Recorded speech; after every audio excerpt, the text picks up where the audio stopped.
أعوذ بالله من الشيطان الرجيم. بسم الله الرحمن الرحيم. وإذ ابتلى إبراهيم ربه بكلمات فأتمهن قال إني جاعلك للناس إماما قال ومن ذريتي قال لا ينال عهد الظالمين. وإذ جعلنا البيت مثابة للناس وأمنا واتخذوا من مقام إبراهيم مصلى وعهدنا إلى إبراهيم وإسماعيل أن طهرا بيتي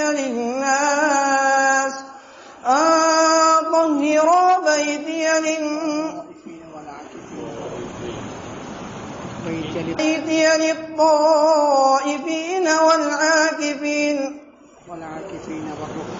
والعاكفين والركع السجود. وإذ قال إبراهيم رب اجعل هذا بلدا آمنا وارزق أهله من الثمرات من آمن منهم بالله واليوم الآخر قال ومن كفر فأمتعه قليلا ثم أضطره إلى عذاب النار وبئس المصير. صدق الله العظيم. الرحمن الرحيم. نحمده ونصلي على رسول الكريم. أما بعد. أعوذ بالله من الشيطان الرجيم. بسم الله الرحمن الرحيم. ألا إن أولياء الله لا خوف عليهم ولا هم يحزنون الذين آمنوا وكانوا يتقون لهم البشرى في الحياة الدنيا وفي الآخرة لا تبديل لكلمات الله ذلك هو الفوز العظيم. صدق اللہ العظیم.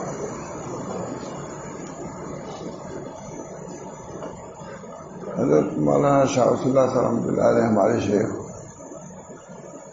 ولایت کے متعلق اکثر بیان فرماتے رہتے تھے کہ ہم جس کو چاہیں ولی کہہ دیں وہ ولایت کے احاطے سے نکال دیں، یہ غلط ہے. اللہ تعالیٰ نے جیسے سب کچھ بیان کیا اپنے اولیاء اللہ کی نشانیاں بھی بیان فرمائی ہیں، ہمارے اوپر نہیں چھوڑا ہے. جنانچہ وہ اوپر رہتے تھے اور نیچے سڑک دیکھا ہوگا، کہتے ہیں کہ اب تو یہ ہے کہ نیچے گئے ننگ ڈھنگ آدمی کسی کو دیکھا سمجھے یہ ولی. اتنی جہادت مسلمانوں میں آ چکی، بہت سخت ولی. کہا ولایت جیسی چیز اس کو کس پر چسپاں کرتے ہیں؟ ننگ ڈھنگ لوگوں پر. وہ انکان زندگی کر اگر سے زندگی کو کافر وہ بھی ولی اللہ کا ہے، ایسی ہے. بڑے بڑے لوگ اس میں مبتلا ہو جاتے ہیں. ایسا آدمی جو نماز تک نہیں پڑھتا اس کو بھی ولی کہتے ہیں. بہت سے واقعات ان کے سامنے تھے، اس بنا پہ بہت شد و مست بیان کرتے تھے. آپ خود سوچو کہ ہر آدمی اپنے بچوں سے کہا جاتا ہے کہ یہ میرے دوست ہیں، یہ میرے دشمن ہیں، اور اللہ تعالیٰ اپنے دوست اور دشمن کی پہچان نہیں کرائیں گے؟ قرآن اس سے خالی نہیں ہے، بہت تفصیل سے بیان کرتے ہیں. الا ان اولیاء اللہ لا خوف علیہم ولا هم يحزنون. اس وجہ سے ہم لوگوں کو بھی ذرا غور سے سننا چاہیے اور اسباب کو اختیار کرنا چاہیے جس سے ولایت ہم پہنچ جائیں. حاصل اس کا یہ ہے اللہ ولی الذین آمنوا، جو ایمان لائے اللہ کے وہ ولی ہیں. یہ ولایت عامہ کا ہر مومن کو حاصل ہے. ولایت عامہ ہر مومن. اللہ ولی الذین آمنوا، لیکن ولایت خاصہ کے لیے کچھ کرنا پڑے گا، وہ آ رہا ہے. ولایت عامہ، اس وجہ سے ادنا سے ادنا مومن کی اب تذلیل نہیں کر سکتے، کوئی ولی اللہ کا. خود نبی اکرم صلی اللہ علیہ وسلم نے بیت اللہ شریف کو خطاب کر کے کہا، اے بیت اللہ، تیری عظمت اپنی جگہ پر ہے، مگر یہ مومن کی عظمت تم سے کتنے گنے زیادہ ہے.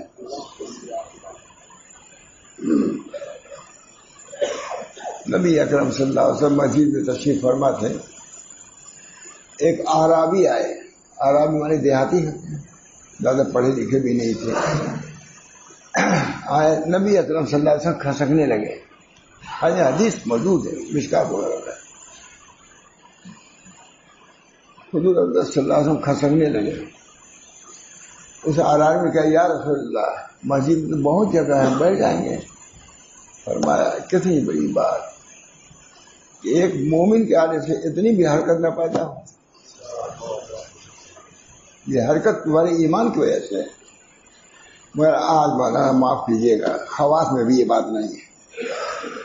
عوام میں کیا ہے، کوئی آوے جائے ٹس سے مس نہیں ہوتے، زیادہ سے جگہ بھی نہیں دیتے. میں دیکھتا رہتا ہوں یہ تفسو فی المجالس، قرآن کہتا ہے نا مجالس میں تفسو کیسا ہو جاتا. حضور کھسک جاتے ہیں ایک عربی کے لیے، لیکن عالم کے لیے ایک آدمی بھی نہیں کر سکتا. یہ بہت یہ سب امت کے اندر بلائیں ہیں. یہ اللہ تعالی ہم سب لوگوں کو صحیح معنوں میں امت محمدیہ بنائے. حضور فرما رہے ایک مومن کے آنے سے، عربی تھے وہ.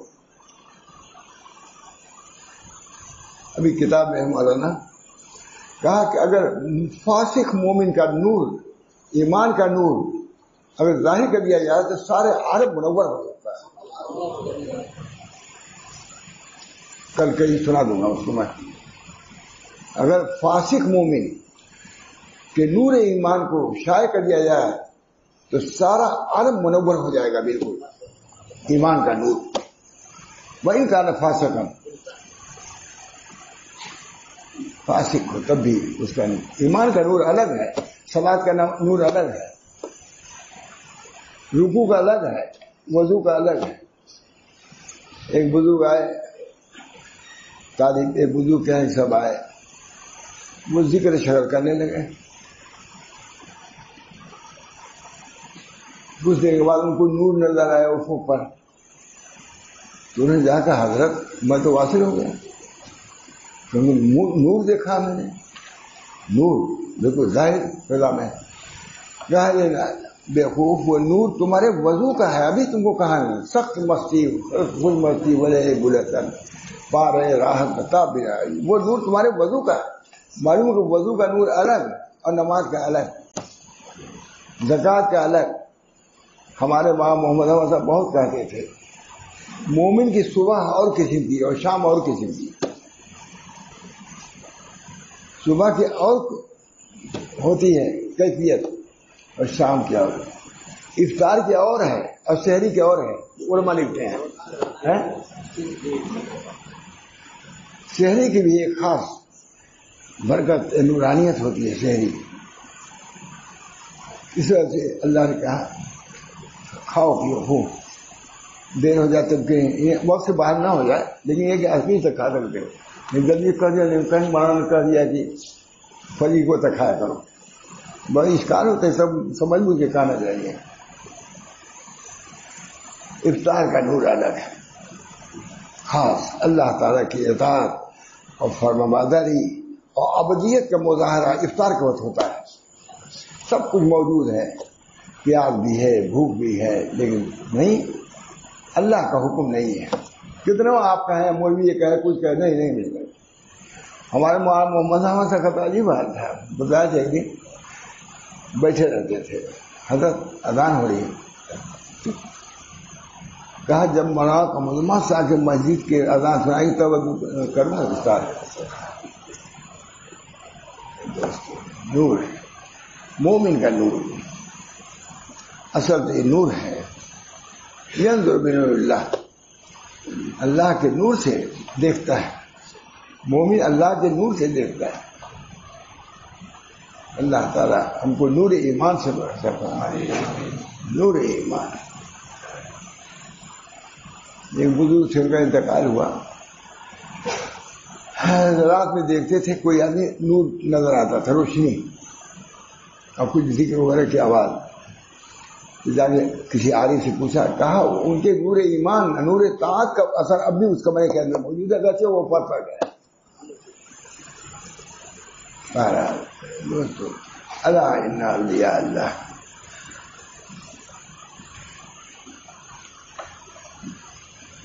یاد رکھو اللہ کے دوستوں پر نہ کوئی اندیشہ ناک واقعہ پڑنے والا ہے اور نہ وہ کسی مطلب کے فوت ہونے پر مغموم ہوتے ہیں۔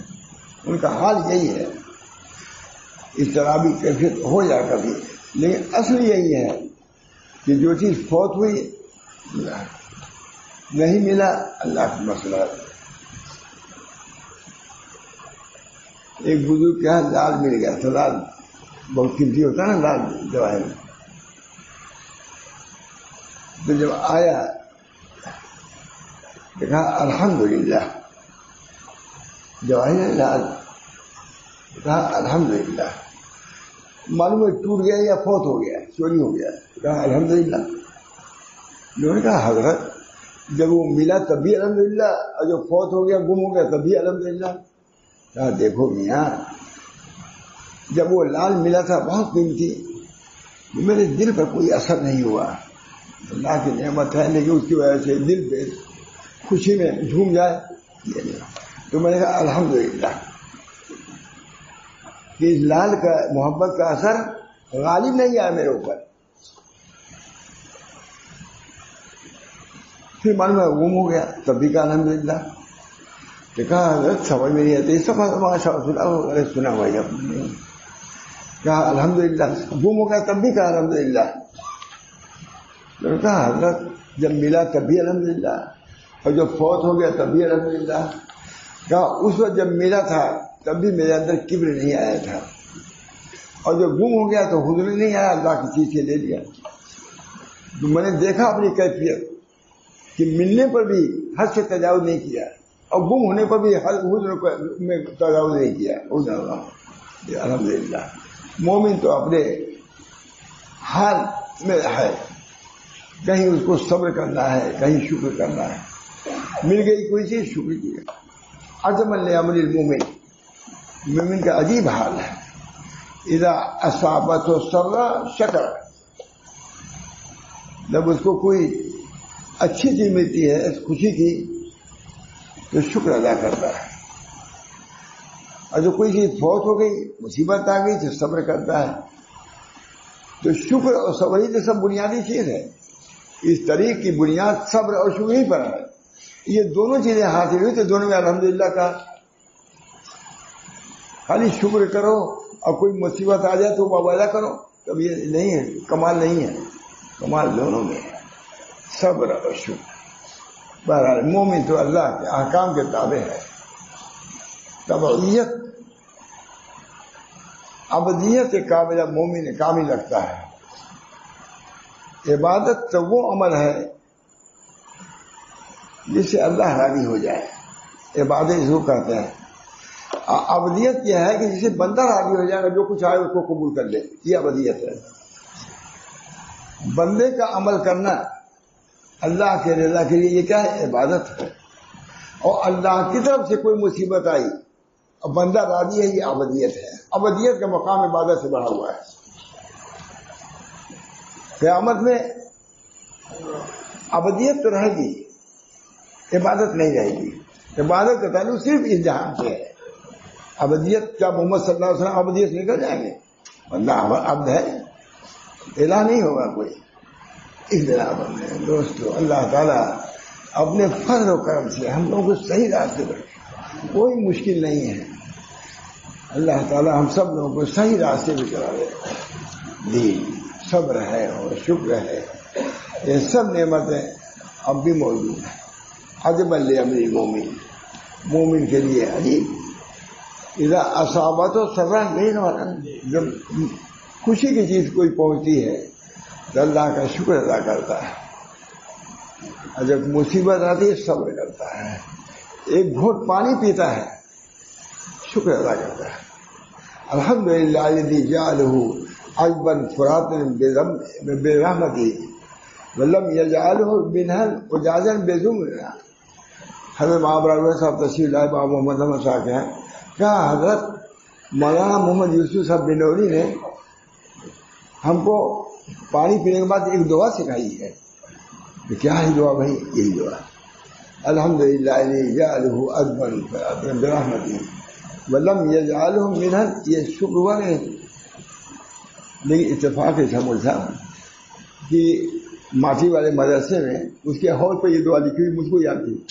جب ماں ابراہیم صاحب نے بیان کیا، ماں محمد احمد صاحب نے کہ یہ دعا، میں اس وقت جانے لگا تھا، تو ہال پر یہ دعا لکھی ہوئی تھی ماٹھی والے دارالعلوم میں، الحمدللہ الذی جعلہ عذبا فراتا برحمتہ ولم یجعلہ منہا اجاجا۔ اللہ تیرا شکر ہے کہ تم نے اس پانی کو میٹھا اور شیریں خوشگوار بنایا ہے آپ، اور نہیں کیا اس کو اپنے رحمت سے آپ نے کر دیا، ہمارے گناہوں کی وجہ سے ہمارے اس کو بھگتا کھارا یہ نہیں بنایا۔ کریم سے دعا الحمدللہ الذی جعلہ عذبا فراتا برحمتہ ولم یجعلہ منہا اجاجا بذنوبنا۔ یہ ہے ولایت۔ ولایت ولی نبی کے تابع ہوتا ہے، پس رو ہوتا ہے، پیش رو نہیں ہوتا۔ نبی پیش رو نہیں ہوتا، کیا پس رو ہوتا، پیچھے جاتا ہے، پس رو اور مقلد ہوتا ہے۔ ہماری خوبی اسی میں ہے ہمارا نام کہ ہم نبی کے پیچھے پیچھے چلے، بہت آسان ہے۔ اگر چھوڑ دیتے نبی نہ آتے اپنے طور پر کرو تو کوئی جوگی ہو جاتا، کوئی پروی ہو جاتا، کیا ہو جاتا ہے، لیکن نبی خط مستقیم بھیج دیا ہے، اسی پہ چلنا، بس چلو گے سیدھے پہنچ جاؤ گے منزل مقصود تک۔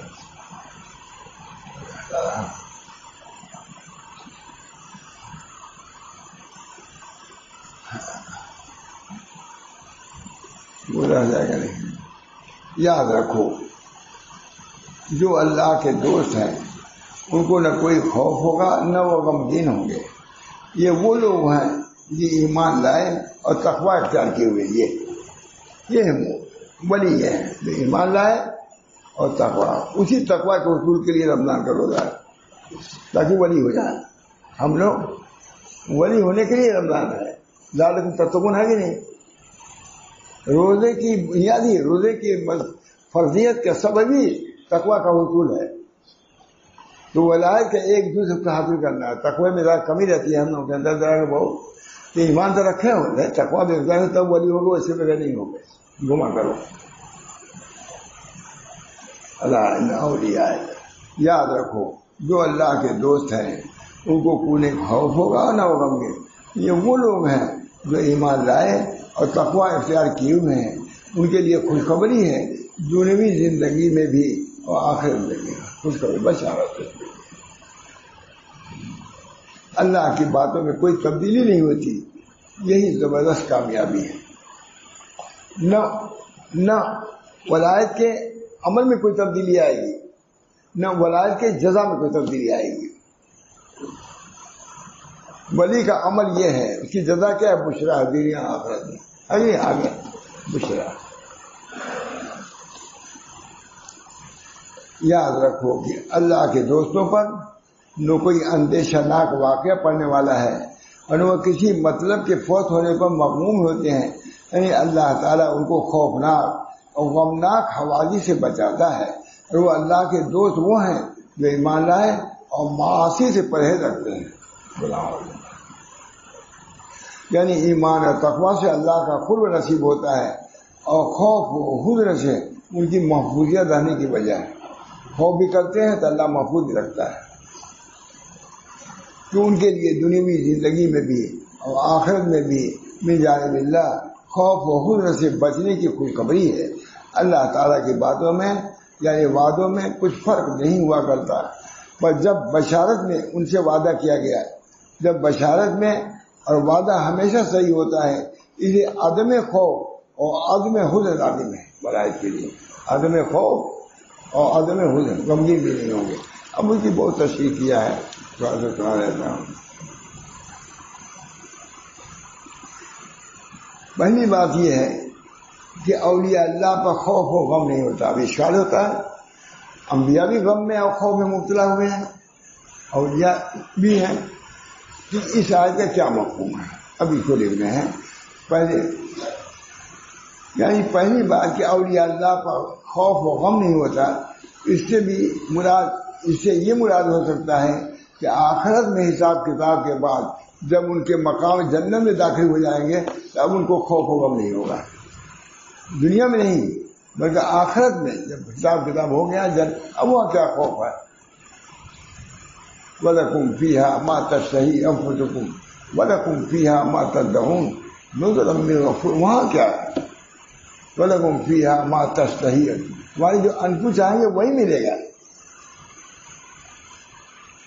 جو کھانا چاہو گے، جو سواری چاہو گے، سب سامنے ہے۔ وَلَكُمْ فِيهَا مَا تَشْتَهِي أَنفُسُكُمْ وَلَكُمْ فِيهَا مَا تَدَّعُونَ نُزُلًا مِّن غَفُورٍ، غفور رحیم کی طرف سے ملے گا، نہ کسی تکلیف اندیشہ خطرہ رہے گا۔ جب پہنچ گئے جنت میں تو اب کوئی خطرہ نہیں، وہاں سے کانٹا بھی نہیں چبھے گا، وہاں ایسی دھوپ بھی نہیں ہوگی جس سے آپ کو تکلیف ہو، نہ ایسی سردی پڑے گی جس سے آپ کو رنج ہو، گرمی اور سردی بھی معتدل، نہ کبھی گرمی کبھی سردی ہوتی رہتا ہے، نہ محبوب مطلوب چیز کے ہاتھ سے نکل جانے کا غم ہوگا۔ کوئی محبوب چیز ہے، مطلوب ہے، وہ نکلے گی، گم نہیں ہوگی، نہ تو جاتے جاتے گم ہو جاتی بہت سی چیز، بلکہ جنت کی نعمتیں دائمی اور لازوال ہوگی، جنت کی دائمی اور لازوال ہوگی، زوال ہے ہی نہیں ہے، فنا ہے ہی نہیں، وہ دار البقا ہے، فنا نہیں۔ میں نے کئی جگہ بیان کیا ہے کہ ایک درخت ہے، اس پر پھل لگے ہوئے ہیں جنت کے، آپ کا جی چاہا کہ وہ پھل کو کھا لیں، دوام کو نکلا رہے ہیں، آپ نے اس پھل کو فوراً ارادہ ہوا اور پھل آ گیا منہ میں، کھا لیا آپ نے، مگر وہ خود وہ پھل بینی اس چینی پہ لگا ہوا ہوگا، جو پھل آپ نے کھایا وہی پھل ہے جس کو چاہا، اور جس کو کھایا وہی پھل وہ چینی پہ لگا ہوا ہوگا۔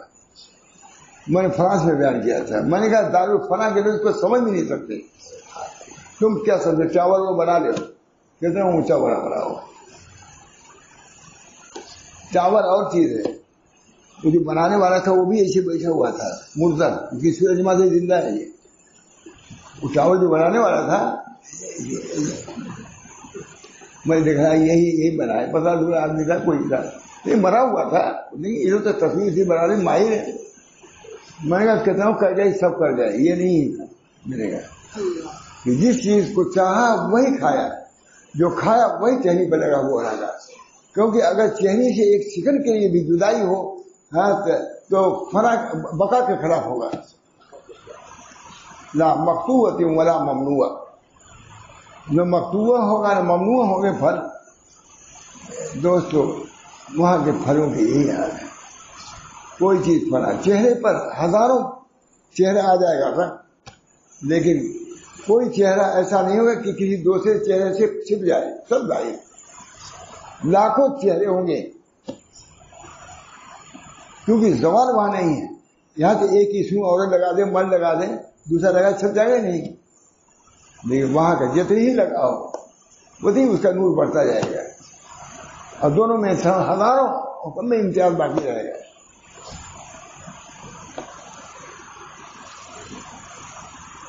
نہ کسی تکلیف پریشان ہوتا ہے، نہ کسی محبوب و مدعو چیز کے ہاتھ سے نکل جانے غم ہوگا، بلکہ جنت کی نعمتیں دائمی اور لازوال ہوں گی۔ اس معنی کے اعتبار سے تو مضمون آیت پر کوئی اشکال نہیں، جنت کی نعمتوں کے بارے میں یہ کہا گیا کوئی زوال اس کے اندر نہیں ہوگا، لیکن یہ سوال ضرور پیدا ہوتا ہے اس میں اولیاء اللہ کی خصوصیت کیا رہی؟ سبھی کو جنت میں یہ سب ملے گا؟ اب پھر اس کے بعد لوگ اسی حال میں ہوں. ہاں یہ کہا جاتا ہے کہ جو لوگ انجام کار جنت میں پہنچ گئے وہ سب اولیاء اللہ کہلائیں گے. اب آپ کو کیا فرق کرنے کے لیے جو جنت میں پہنچ گئے وہ یہاں جو اولیاء تھے وہ بھی پہنچیں گے, جو خود خوب عمل کر کے گئے وہ بھی پہنچیں گے. یہ اللہ کی شان ہے پہنچانے کو. بلکہ تمام اہل جنت جن کو جہنم سے نجات مل گئی وہ اسی حال میں ہوں گے. ہاں یہ کہا جا سکتا ہے کہ جو لوگ انجام کار جنت میں پہنچ گئے وہ سب اولیاء اللہ ہی کہلائیں گے. دنیا میں ان کے اعمال کتنے ہی مختلف رہے ہوں مگر دخولی جنت کے بعد سب کے سب اللہ کے ولی ہو گئے. سب اللہ کے ولی ورنہ جنت میں جاتے ہی نہیں. جنت میں جانا کتنی ہی بدکار ہو, جب جنت میں چلا گیا اللہ کا ولی ہو گیا. لیکن بہت سے مفسرین نے فرمایا کہ اولیاء اللہ پر خوف و غم نہ ہونا دنیا و آخرت دونوں کے لیے عام ہے.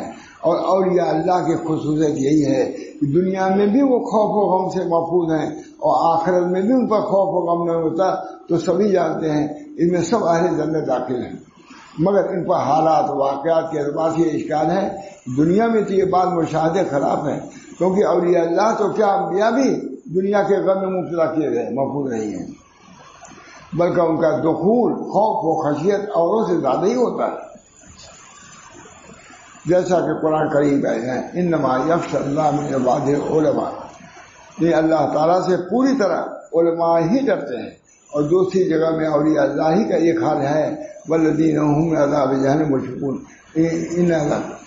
کہتے ہیں یعنی یہ لوگ اللہ کے عذاب سے ہمیشہ ڈرتے رہتے ہیں کیونکہ ان کے رب کا عذاب ایسی چیز نہیں جس سے بے خوف ہوا جائے. دوسری بات واقعات بھی یہی ہیں جیسا کہ شمال ترمذی کے حدیث میں ہے رسول کریم صلی اللہ علیہ وسلم اکثر حالات میں متفکر و غمگین رہتے تھے. اور آپ نے خود فرمایا کہ میں سب سے زیادہ خدا تعالیٰ سے ڈرتا ہوں. تو ڈر تو بھی تو کیا, جب نبی ڈرتا ہے لا خوف ولا حزن تو کیا مطلب ہوگا, سمجھ اشکال ہوتا ہے. اس کا جواب دیا صحابہ کرام میں سب سے افضل حضرت صدیق و فاروق عالم ہیں اور تمام صحابہ و تابعین اولیاء اللہ کی گریہ وزاری اور خوف آخرت کا برکت بے شمار ہے. تو ڈرتے ہیں, خوف رہتے ہیں, ڈرتے ہیں, راتوں میں روتے ہیں کہ اللہ تعالیٰ ہم کو عذاب سے بچائے. اسی روح المعانی جو علامہ آسوری ہیں انہوں نے فرمایا کہ حضرات اولیاء کا دنیا میں خوف و غم سے محفوظ ہونا اس اعتبار سے ہے کہ جن چیزوں کے غم خوف و غم میں عام طور سے اہل دنیا مبتلا رہتے ہیں کہ دنیاوی مقاصد آرام اور راحت عزت و دولت میں ذرا بھی کمی ہو جانے پر مرنے لگتے ہیں. ان کو یہ نہیں ہوتا, کوئی چیز کمی ہوئی اس کی وجہ سے بہت زیادہ مضطرب پریشان نہیں ہوتے. یہ مطلب ہے کہ ان پر بھی عذابات, ان پر بھی آفات آتی ہیں, بلائیں آتی ہیں, رنج و غم بھی ہوتا ہے, لیکن عام لوگوں کی طرح نہیں ہوتا ہے بلکہ وہ اعتدال پر رہتے ہیں. یعنی کوئی بات ہو گئی ہم ہی رہ گئے تھے یا ہماری کس بنا پر اللہ نے عذاب بھیج دیا, ہم کو طرح طرح کے سوالات پیدا ہوتے ہیں. یہ نہیں کرتے, بس اللہ نے بھیج دیا ہم راضی ہیں. رضینا قسمت الجبار فینا ہے نا, رضینا تلی کا کیوں ہے شعر ہے, رضینا قسمت الجبار فینا, ہم اللہ کے تقسیم سے راضی ہیں. چاہے عمل سے رکھے چاہے قوم میں رکھے. اس کے بچنے کی تدبیروں میں رات اگر تھوڑی سی مصیبت ہوئی تو رات دن اس کے دور کرنے میں کھوئے جاتے ہیں. اور یہ اللہ کا مقام ان سب سے بالا تر ہے. ان کی نظر میں دنیا کی فانی عزت و دولت و راحت و آرام کوئی چیز ہے جو کہ حاصل کرنے میں سرگرداں نہیں ہوتے. حاصل کرتے ہیں سرگرداں نہیں ہوتے. اجملوا فی الطلب حدیث ہے, طلب میں اجمال اختیار کرو. اس کی تفصیل یہی لکھی ہوئی ہے کہ بہت زیادہ ان میں منہمک نہ ہو جاؤ. اجمال ہے, اجمال کی مطلب یہ لکھا, بہت مطلب لکھا اس میں کہ اجملوا فی الطلب, یعنی دوسری چیزوں کے طلب میں اجمال اختیار کرو. ایسی کوشش نہ کرو کہ اسی کو ہو کے رہ جاؤ. صاحب رحمان جس کے حاصل کرنے میں سرگرداں ہوں اور نہ یہاں کی محنت اور کلفت اور رنگ کچھ قابل التفات ہے جس کی مدافعات میں پریشان ہوں, بلکہ ان کا حال یہ ہوتا ہے نہ شادی داسان ہے, شادی میں بہت سے زیادہ خوش ہوتے ہیں, نہ غمی میں بہت زیادہ غم ہوتے ہیں. اپنے آپ میں رہتے ہیں، شادی میں بھی اپنے حال پر اور غمی میں بھی اعتدال پر۔ اللہ جل شانہ کی عظمت و محبت اور خوف و خشیت ان حضرات پر ایسی چھائی ہوتی ہے کہ اس کے مقابلے میں دنیا کے رنج و راحت، سود و ضیاء پر بڑے کاہ کی خواہشیں بھی نہیں رکھتے، سب آتا ہے ان پر اللہ کی مرضی۔ دوسری بات اور یہ اللہ کی تعریف ان کے علامات سے ظاہر ہے، اور یہ اللہ جمع ہے کرتے ہیں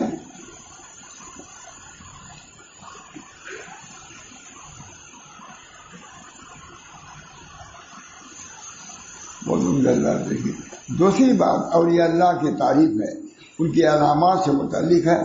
اولیاء ولی کی جمع ہے۔ لفظ ولی عربی زبان میں قرب کے معنی میں آتا ہے، دوست و محب کے معنی میں بھی۔ اللہ تعالیٰ کے قرب و محبت کا ایک عام درجہ تو ایسا ہے کہ دنیا کا کوئی انسان حیوان بھی اسے مستثنا نہیں ہے۔ حیوان بھی، گائے بیل یہ بھی رکھتے ہیں کہ ہمارا کوئی رب ہے، یہ نہیں، ذوقی چیز بتا رہے ہیں۔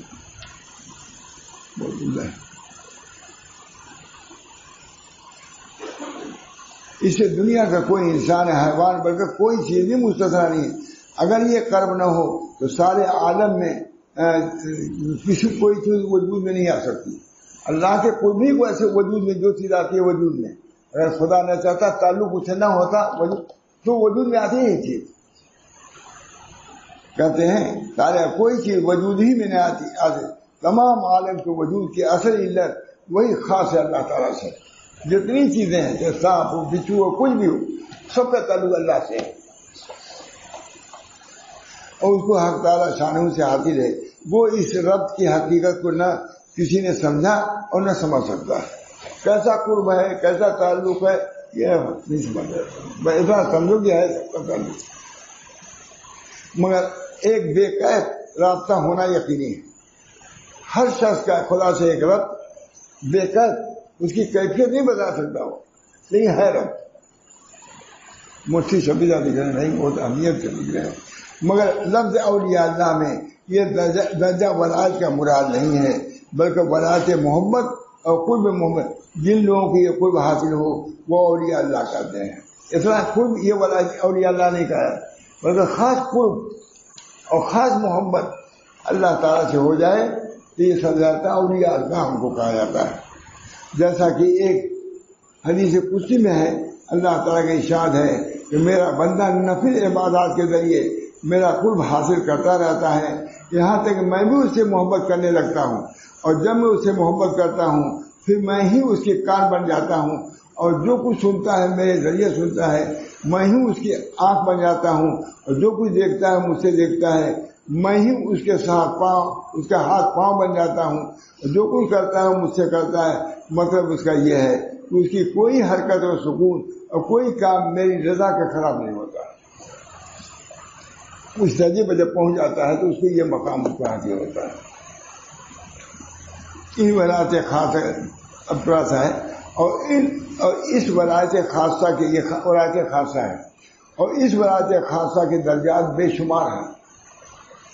کون کتنا بڑا ولی ہے سب، اور غیر متعین ہے۔ اس کا اعلیٰ درجہ انبیاء علیہ الصلوۃ والسلام، اس قرب و محبت کا اعلیٰ مقام انبیاء کو حاصل ہوتا ہے، کیونکہ ہر نبی کا ولی اللہ ہونا، ہر نبی کا ولی اللہ ہونا لازم ہے۔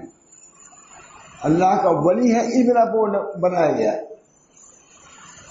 اس میں سب سے اونچا مقام سید الانبیاء نبی اکرم صلی اللہ علیہ وسلم کا ہے، اور ادنا درجہ اس ولایت کا وہ ہے جس کو صوفیہ کرام کی اصطلاح میں درجہ فنا کہا جاتا ہے، جس کا حاصل یہ ہے کہ آدمی کا قلب اللہ تعالیٰ کی یاد میں ایسا مستغرق ہو جائے کہ دنیا میں اس کی کسی محبت پر غالب نہ آنے پائے۔ بس یہ ہے، محبت ایسی اللہ سے ہو جائے کہ دنیا کی محبت پر غالب نہ آنے پائے، اور انبیاء کو جو محبت ہے اس کا تو تصور ہی نہیں کرتا۔ بہرحال بہت تفصیل سے رجوع کیا ہے۔ اللہ تعالیٰ ہم سب لوگوں کو ولایت کے درجہ اچھی فرمائے، جتنا اتنا سمجھ میں نہ آئے تب بھی یہ سب ہے۔ اللہ سے دعا کریں کہ اللہ تعالیٰ ہم لوگوں کو سب کو ولی بنا دے، اللہ شریف کی برکت سے 12 بجے کی گاڑی بھی جا رہے ہیں۔ اللہ تعالیٰ اس میں دیکھا ہم نے، اللہ تعالیٰ ہم سب لوگوں کو اپنا ولی بنا لیں، اگرچہ ہم اس لائق نہیں، ولایت والے کام کی توفیق مرحمت فرمائے۔ سب سے اعلیٰ درجہ ولایت لکھا آگے اللہ کے ذکر ہے، ذکر اللہ کی کثرت، صالحین کی صحبت۔ عبد الغنی فرمائے اللہ یہ کہتے ہیں یا الذین آمنوا اتقوا اللہ وکونوا مع الصادقین، کہا یہ ایک نسخہ ہے، ولایت کا ایک نسخہ ہے۔ عبد الغنی صاحب فرماتے تھے یا الذین آمنوا اتقوا اللہ وکونوا مع الصادقین، اللہ کا تقوی اختیار کرو، اور تقوی کسے حاصل ہوگا؟ صادقین کی صحبت سے۔ مقصود بھی بتلا دیا اور طریق بھی بتلا دیا۔ تو عبد الغنی صاحب اس میں بہت تفسیر کرتے تھے۔ اللہ ہم سب لوگوں کو اس دولے سے مالا مال فرمائے، عافیت عطا فرمائے، اور اللہ شریف میں دعا کرو کہ ہم سب لوگوں کو ولایت ایک خاصہ کا مقام حاصل ہو جائے۔ دعا کرنے میں کیا ہے، دعا ضرور کرنا چاہیے۔ یہاں تو اسی لیے اسی جگہ پر اسی لیے آیا جاتا ہے یہ ولایت وہی کہنا فاسقن، مومن اللہ کا ولی وہی کہنا اگرچہ فاسق ہو، کافی نہیں ہے، زندگی نہیں، فاسق ہے، بعد میں کہہ دیا بعدوں نے اسی بات رد کیا لوگوں نے، وہی کہنا فاسقن، فاسق فاجر ہے کہ اللہ سے ڈرتا ہے، اس کے دل میں ایمان ہے، اس کا ایمان ایسا ہے کہ بقول بزرگ کے کہ اگر اس کے ایمان کو ظاہر کر دیا جائے تو سارا عالم روشن ہو جائے، سورج آفتاب بنا۔ ادنا مومن، یہ لکھا ادنا مومن کا یہ ہے، اسی کا ترجمہ کیا تھانوی نے ترجمہ کیا اس کتاب کا، دیکھا بہرحال اللہ تعالیٰ کے فضل و کرم سے مضمون ذہن میں آیا کہ ولایت آج پڑھا بھی گیا تھا اللہ اولیاء اللہ، میں نے کہا اسی پر کچھ بیان کیا جائے۔ پورا حاصل بہت لکھا ہے، حاصل کیا بیان کر سکتا ہوں، لیکن جتنا بیان ہے ولایت کے حاصل کرنے کے ترغیب کے لیے کافی ہے۔ اللہ تعالیٰ ہم سب لوگوں کو اولیاء اللہ میں سے بنائے، اور ولایت عامہ نہیں، ولایت خاصہ کے درجے سے ہم سب لوگوں کو مالا مال فرما دے۔ رمضان شریف مہینہ خاص ہے، قرآن اس میں نازل ہوا ہے، کتنی خوبیاں اس کے اندر ہیں۔ یہ اللہ اپنے فضل و کرم سے، ایک یہ چیز کہ ہم اللہ کے ولی ہوں، آپ کے لیے سب آسان ہے، اس آسانی کے ساتھ ہم سب لوگوں کو اپنی خاص ولایت، خاص محبت، خاص نسبت سے ہم سب لوگوں کو متمتع فرمائے اور کامیاب فرمائے۔ اللہ تعالیٰ چند دن اب ہیں، اشرار تو ختم ہی ہو رہا ہے، آگے کون کہاں رہے گا، اس میں خوب دل سے ہم دعا کر لیں کہ اللہ تعالیٰ رمضان شریف کے فیض و برکات سے مالا مال فرمائے۔ اور سب سے بڑی کامیابی یہی ہے کہ اللہ سے صحیح تعلق رکھنا۔ الہی مقصود من کوئی ورضائے تو محبت و معرفت خود دے کہ اللہ آپ ہی ہمارے مقصود ہیں، الہی اور آپ ہی کی رضا مقصود ہے، اس وجہ سے آپ اپنی محبت و معرفت سے ہم کو نواز دیجیے۔ ربنا تقبل منا انک انت السمیع العلیم برحمتک یا ارحم الراحمین، بحرمت سید النبی الکریم صلی اللہ تعالی علیہ وسلم۔